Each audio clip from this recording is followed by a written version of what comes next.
हम आपको बफर विलयन या प्रतिरोधक विलयन पढ़ाएंगे। ये जो विलयन आपका होता है, बफर विलयन या प्रतिरोधक विलयन, इस विलयन की विशेषता यह होती है कि इस विलयन में अम्ल या क्षार की अल्प मात्रा या एक बूंद या दो बूंद डालने पर इसकी अम्लीयता व क्षारीयता में कोई प्रभाव नहीं आता है। जैसे इसकी जो भी अम्लीयता अथवा क्षारीयता है, उसमें किसी प्रकार का कोई परिवर्तन नहीं आता है। इसलिए इस प्रकार के विलयन को प्रतिरोधक विलयन या बफर सॉल्यूशन कहते हैं।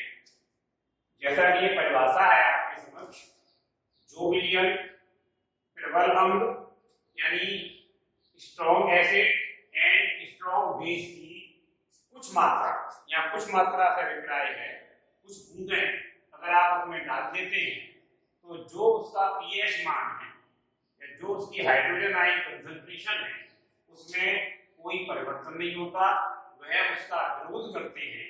इसलिए उन्हें प्रतिरोधक या बफर विलयन कहते हैं। एग्जाम्पल अमोनियम एसीटेट CH3COONH4,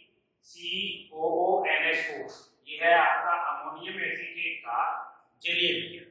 अगर आप अमोनियम एसीटेट को जल में घोल दें तो जल में घोलने पर उसका जो आयनन होगा, तो आयनन के फलस्वरूप एसीटेट आयन और अमोनियम आयन बनेंगे। एसीटेट आयन और अमोनियम आयन बनेंगे उसमें। इसका जो पीएच मान है वह लगभग 7 होता है। 7 इसलिए होता है क्योंकि यह दुर्बल अम्ल और दुर्बल क्षार से यानी वीक एसिड और वीक बेस से बना हुआ सॉल्ट का विलयन है। इस विलयन में यानी अमोनियम एसीटेट का जो जलीय विलयन है, आपको सॉल्यूशन ऑफ अमोनियम एसीटेट, इसमें कुछ बूंदें HCl की आप अगर मिला देते हैं तो इसमें उपस्थित जो हाइड्रोजन आयन का जो कंसंट्रेशन है, वह कंसंट्रेशन का कोई प्रभाव नहीं पड़ेगा, क्योंकि इस विलयन में उपस्थित जो एसीटेट आयन है, CH3COO नेगेटिव आयन है, ये आयन अभिक्रिया करके वीक इलेक्ट्रोलाइट एसिटिक एसिड का निर्माण करते हैं या उसे बनाते हैं। रिएक्शन देखिए आप, H पॉजिटिव यानी जो H पॉजिटिव आपको HCl से प्राप्त हो रहा है वह ये है, जो अमोनियम एसीटेट में पहले से है, ये अमोनियम आयन एसीटेट आयन, तो एसीटेट आयन और H पॉजिटिव आयन मिलकर बना देते हैं एसिटिक एसिड आपका। और एसिटिक एसिड जो है आपका ये वीकली आयोडाइज्ड है, और ये होगा आपका, ये आपके समझ में आ जानी चाहिए कि अगर उसमें हमने अम्ल की अल्प मात्रा मिला दी है तो उसका कोई भी प्रभाव बफर विलयन के ऊपर नहीं आता है। बफर विलयन दो प्रकार के होते हैं। एक होता है आपका सिंपल बफर सॉल्यूशन यानी साधारण यानी सरल प्रतिरोधक विलयन। ये जो सरल प्रतिरोधक विलयन है, ये एग्जाम्पल जो हमने आपको दिया था, यह सरल प्रतिरोधक विलयन का ही है, जो लवण, दुर्बल अम्ल यानी वीक एसिड और वीक बेस के साल्ट के जो विलयन है, वे आपके सरल weak acid and weak base से बने लवण यानी सॉल्ट का aqueous सॉल्यूशन सरल बफर सॉल्यूशन कहलाता है, या सरल या सिंपल बफर सॉल्यूशन कहलाता है।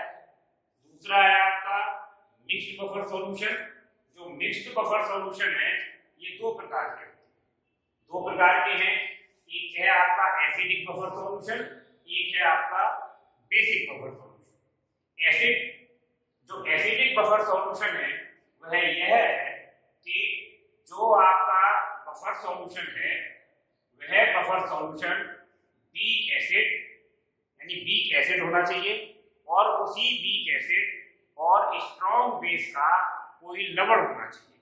उसी वीक एसिड और स्ट्रॉन्ग बेस का कोई लवण होना चाहिए, तब आपका जो ये बनेगा वो कहलाएगा आपका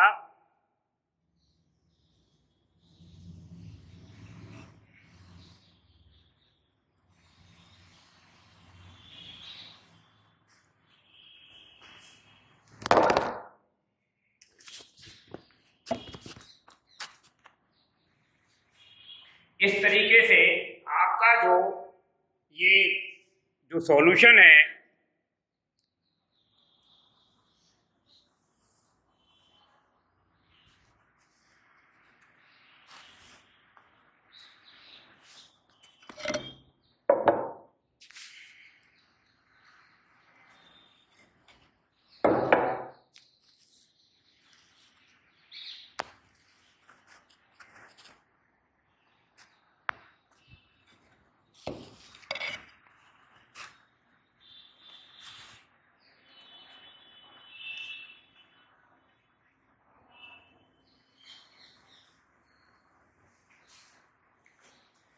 ऐसे बफर सॉल्यूशन जो वीक एसिड एंड यही वीक एसिड यानी वीक एसिड हमारा जैसे एसिटिक एसिड है, तो एसिटिक एसिड और कोई स्ट्रॉन्ग बेस जैसे हमारा NaOH के साथ बने लवण के विलयनों को मिलाने से बनते हैं।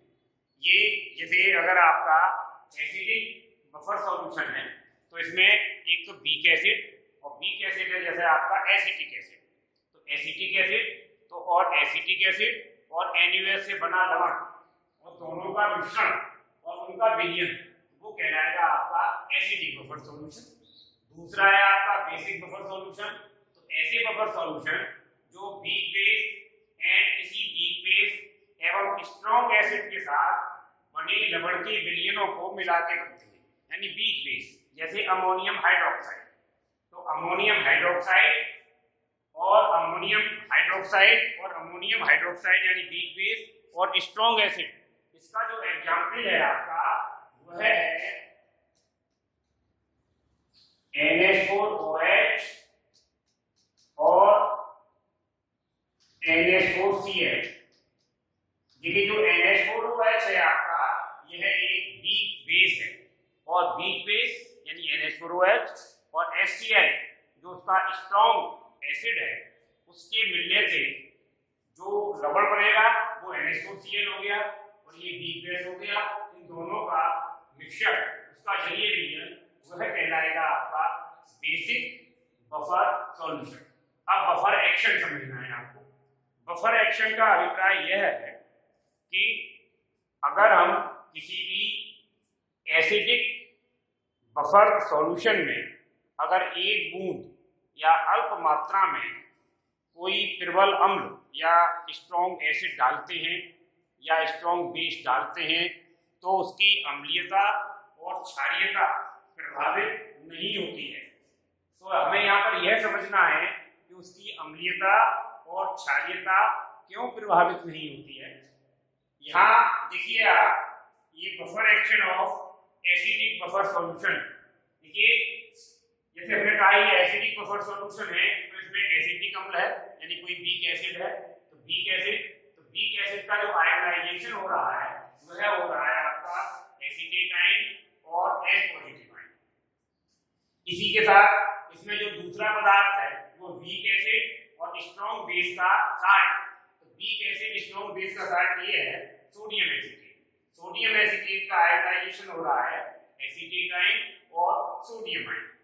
अब अगर इसमें हमने एक बूंद या अल्प मात्रा में HCl डाला तो HCl चूंकि स्ट्रॉन्ग एसिड है तो स्ट्रॉन्ग एसिड ये हाइड्रोजन आयन और ये क्लोराइड आयन में कन्वर्ट होगा। और ये जो हाइड्रोजन आयन है ये हाइड्रोजन आयन सोडियम एसिटेट से प्राप्त एसिटेट आयन से क्रिया करके अल्प आयनिक फीबली आयोडाइज्ड एसिटिक एसिड का निर्माण कर देते हैं।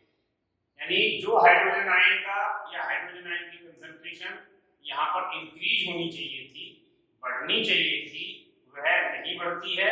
क्यों नहीं बढ़ती है?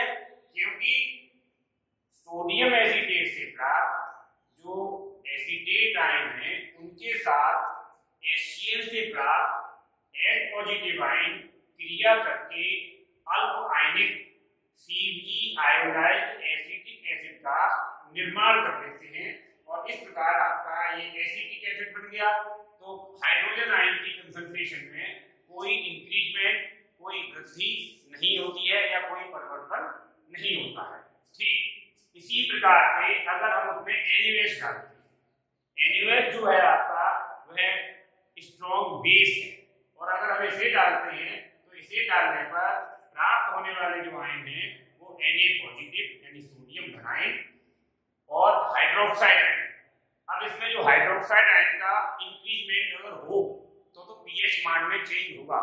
चूंकि ये हाइड्रोक्साइड आयन के इंक्रीजमेंट को समाप्त कर देगा या उसका प्रतिरोध करेगा, वो इस तरीके से करेगा कि इसमें जो एसिटिक एसिड है, यह एसिटिक एसिड हाइड्रोक्साइड आयन से अभिक्रिया करके Cl आयोडाइड या अल्प आयनिक जो आपका H2O जल को बना देता है, यानी हाइड्रोक्साइड आयन उसमें उपस्थित एसिटेट आयन अलग होने के बाद जो H पॉजिटिव आयन है उससे क्रिया करके H2O बना देता है।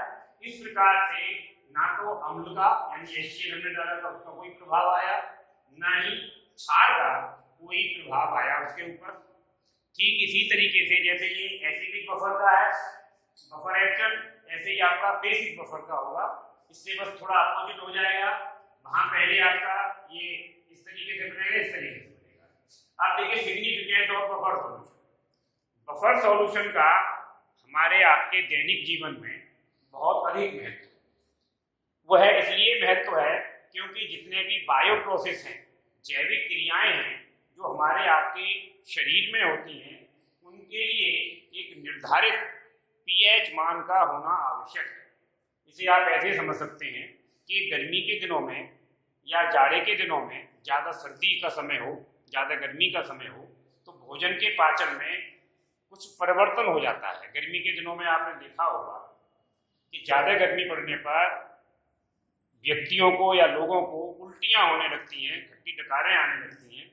उसका भी कारण यही है क्योंकि शरीर का जो पीएच मान है, वो पीएच मान जैसे ही बढ़ जाता है और बढ़ने से आपका जो खट्टी डकारें हैं वो ज़्यादा आने लगती हैं।